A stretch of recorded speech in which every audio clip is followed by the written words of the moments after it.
오늘 본문은 데살로니가에서 전도하고 베레아와 또 아덴에서 전도한 모습을 보여주고 있습니다. 바울이 회당이 있는 곳에서는 회당에 가서 안식일날 성경을 강론하는데, 역시 데살로니가에 이르렀을 때에도 유대인의 회당이 있었다라고 하는 것을 보면 유대인이 많이 정착해서 살고 있었음을 우리에게 알려주고 있습니다. 새 안식일에 성경을 가지고 강론하였습니다. 적어도 3주간 그것에 머물렀음을 우리에게 가르쳐주고 있습니다. 그때 성경을 가지고 강론을 하고 뜻을 풀었습니다. 무엇을 전했느냐? 예수님이 그리스도이시다 라고 하는 것을 성경을 통해서 증거하였습니다. 이 방법은 성경을 알고 있는 사람들에게는 성경을 가지고 성경이 말하고 있는 그분이 메시아가 바로 예수님이시다 라고 하는 것을 증거하는 방법을 사용했습니다.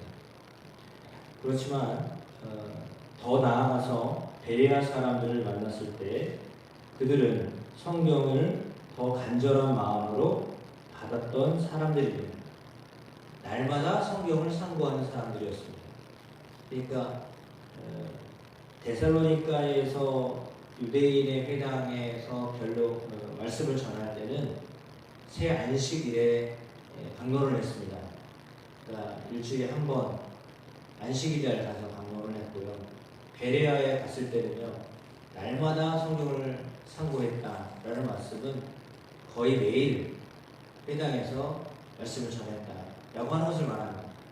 그러니까 일주일에 한 번 이렇게 강의를 할 때도 있었고 매일 강의를 할 때도 있었다라고 하는 것을 말려주는 거죠. 그것은 그만큼 그들 안에 성경에 대한 사모하는 마음이 있었다라고 하는 것을 알려주고 있습니다. 특별히 베레아에서는 믿는 사람이 많았습니다. 헬라의 귀부인도 있었습니다. 그리고 남자도 적지 않았다라는 표현을 쓰고 있습니다. 그러나 데살로니가에서 왔었던 유대인들이 반의를 하였습니다. 그래서 소동이 일어났습니다. 그래서 형제들이 바울을 내보냈습니다. 왜냐하면 안전의 위협을 느꼈기 때문입니다. 그래서 그곳에 실라와 디모데는 놔두고 바울을 데리고 움직이는 사람들은 아덴까지 이르렀습니다. 그리고 아덴에 도착하고 난 다음에 실라와 디모데에게 전가를 보내서 이제 이곳으로 떠나오라고 이렇게 이야기를 했습니다. 그만큼 어쩌면 마치 첩보 전쟁을 하듯이 말씀을 전하고 빠지고 이런 일들을 했었던 바울의 모습을 보게 됩니다. 막 긴박한 어떤 전략을 세우고 전술대로 움직이는 것처럼 그렇게 아주 박진감 넘치는 삶을 살았다라고 볼 수 있는데, 사실 어떻게 보면 이것은 쫓기는 삶입니다. 말씀을 전하고 특별히 유대인들이 방해를 많이 했기 때문에 그 유대인들에 의해서 또 도망을 가고, 그 일이 그는 부활하신 예수님을 만난 다메섹에서부터 계속되어졌습니다. 잠시 그래도 좀 평안했던 곳은 안디옥이었지 나머지는 대부분 유대인들이 방해를 했습니다. 그래서 그 유대인들의 방해로 인하여서 바울은 마음껏 복음을 전하는 일을 하지는 못했던 것으로 보여집니다. 왜냐하면 그들에게 강력하게 복음 메시지를 전했기 때문입니다. 그러니까 복음을 좀 강하게 전하면 강한 반대에 부딪히게 되어 있습니다. 정확한 복음을 전하니까 특별히 유대인들에 의하여서 메시아를 주겠다라고 하는 것을 받아들이기가 어렵잖아요. 그러니까 그렇게 강력하게 반대를 했던 것으로 보여집니다. 아무튼 그런 상황이었습니다. 그리고는 아덴에 갔는데, 아덴은 신전이 많고 다른 곳보다도 신전이 많고 우상이 득실거리는 곳입니다. 더군다나 철학이 발달되었던 곳입니다. 그러니까 그들은 주로 우상을 섬기고 변론을 일삼았던 사람들입니다. 그러니까 어느 정도 먹고 사는 문제가 해결됐던 사람들이고 그러한 수준 높은 삶을 살았던 사람들이었기 때문에 그들에게 있어서 그런 토론하고자 하는 그런 문화 이것들이 자연스러운 것이었습니다. 따라서 바울은 여기서는 변론을 합니다. 유대인들이 많았던 곳에서는 성경을 가지고 이야기했고 유대인보다는 그리스인들 그러니까 변론을 좋아하고 그렇게 함께 토론하기를 좋아하는 사람들에게는 우상을 예를 들어서 오늘 본문에 나와 있는 것처럼 알지 못하는 신이 있다는 것도 알고 그것을 통해서 그 알지 못하는 신이 바로 하나님을 말씀하는 거다 라고 하여서 그 상황에 맞는 그래서 그들이 알지 못하는 신이 바로 예수님이신데 하나님이신데 그 하나님을 내가 지금 소개한다 라고 하면서 그들의 관심이 가지고 있는 것이 무엇인가를 잘 살피고 관심에 맞는 복음을 전하는 일을 했습니다. 오늘 이 말씀을 볼 때 이렇게 알 수 있습니다. 24절 말씀입니다. 우주와 그 가운데 있는 만물을 지으신 하나님께서는 천지의 주재신이 손으로 지은 전에 계시지 아니하시고 또 무엇이 부족한 것처럼 사람의 손으로 섬김을 받으시는 것이 아니니 이는 만민에게 생명과 호흡과 만물을 친히 주시는 이이시다 라고 말씀했습니다. 인류의 모든 족속을 다 한 혈통으로 만드셔서 온 땅에 살게 하셨고 그들의 연대를 정하시며 거주의 경계를 한정하셨으니 이는 사람으로 하나님을 더듬어 찾아 발견하게 하려 하심이로되 그는 우리 각 사람에게서 멀리 계시지 아니하도다 라고 했습니다. 이 하나님이 세상을 만드신 분이고 이 하나님이 생명을 주신 분이고 이 하나님께서 우리가 어디에 살아야 되는지 어떻게 살아야 되는지도 정해주신 분이고 그 하나님께서 이제는 더군다나 친절하게 하나님을 세상을 통하여서 발견할 수 있도록 세상 곳곳에 하나님의 모습이 숨겨져 있도록 하신 분이고 그 하나님은 또한 멀리 계신 분이 아니다. 우리가 가까이 계신 분이다 라고 그렇게 설명을 하고 있습니다.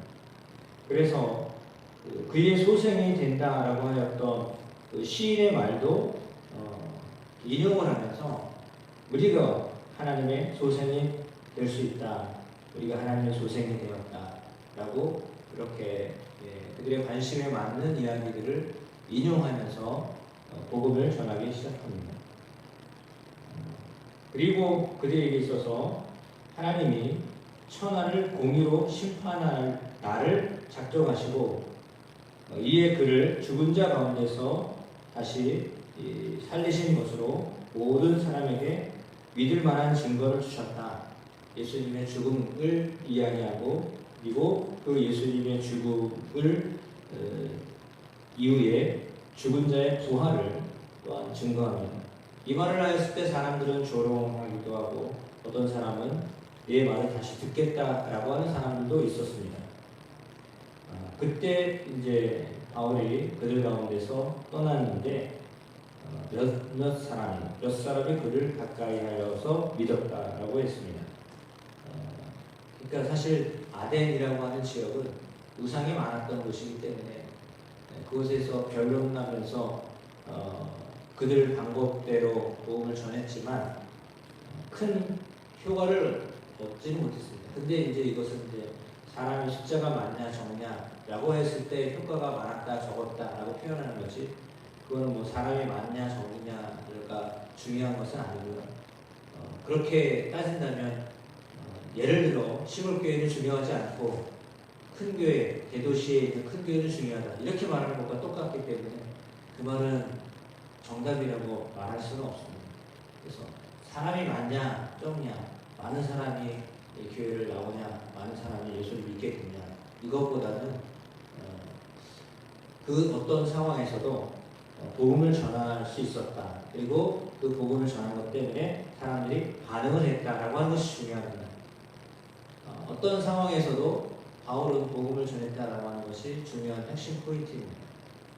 우상이 많았던 곳, 그래서 하나님에 대한 지식이 없었던 곳, 예수님을 전혀 들어보지도 못했던 사람들, 예수가 누군지도 관심도 없었던 사람들에게 그래도 담대하게 복음을 전했다라고 하는 것이 누가가 바라보았던 바울의 삶이었습니다. 그리고 나서도 또 다른 지역으로 옮겨가면서 복음을 전하는 것. 그러니까 피신을 하면서도 그곳에서 할 수 있었던 것은 복음을 전하는 일이었다라고 합니다. 따라서 전도자는 해야 할 일은 그냥 전도하는 일이지 지금은 어려우니까 상황을 봐서 안 하고 이런 것이 아닙니다. 그러니까 상황이 힘들어도 어려워도 복음을 전하는 것이 전도자로서의 삶인 거죠. 여기는 안 듣는 사람들이 많으니까 하지 않고 여기는 많은 사람들이 호응하니까 하고 그게 아니라 호응을 하든 안 하든 복음을 전하는 것이 복음 전도자가 살아야 할 삶의 모습이다라고 하는 것을 오늘 데살로니가와 베레아와 그리고 아덴을 통해서 바울이 보여주었던 모습으로 우리에게 또한 하나님은 도전하고 계십니다. 우리의 상황이 어떤 상황인가? 그래서 성경을 알고 있는 사람들이 많던 전혀 성경을 알고 있지 않고 관심도 없는 사람들이건 다 다양하잖아요. 우리가 만나는 사람들은 그럼에도 불구하고 그 안에 복음을 전하는 일을 계속해야 된다라고 하는 것입니다. 그래서 복음이 항상 전해지도록 우리의 삶에서 복음에 대한 관심 놓치지 않냐고 복음이 외쳐지고 증거되는 일들이 있게 되어지기를 주님의 이름으로 축복합니다.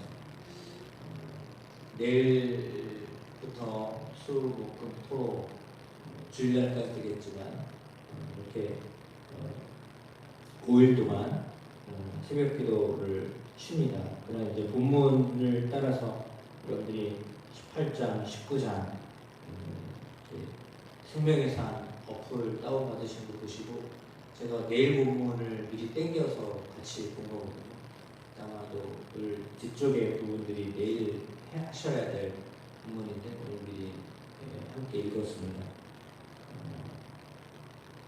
그때마다 본문을 따라서 말씀 묵상하시고 또 기도하시면서 하나님의 인도하심을 받는 그런 시간이 되기를 주님의 이름으로 축복합니다.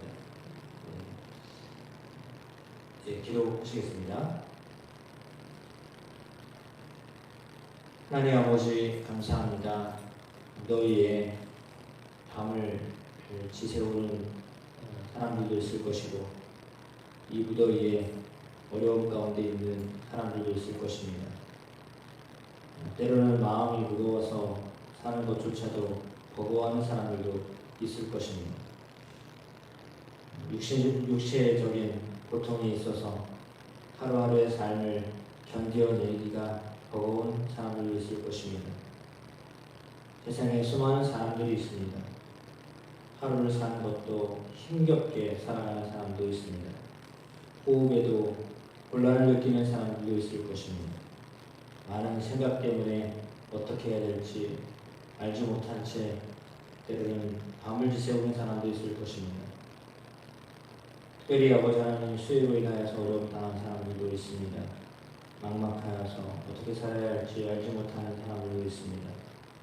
여러 가지 상황 때문에 정황으로 인하여서 고통을 당하는 많은 사람들이 있습니다. 그들 가운데도 그리스도가 복음으로 들려지게 되기를 원합니다. 예수님이 희망이 되신다는 것을 믿게 되기를 원합니다. 주님을 알게 되는 것이 큰 복임을 깨닫는 은혜가 있게 되기를 원합니다. 하나님 도와주옵소서. 하나님 역사하여 주옵소서. 특별히 하나님 한국중앙교회를 통하여서 인근의 사람들이 복음을 알게 되는 은혜가 주어지게 되기를 원합니다.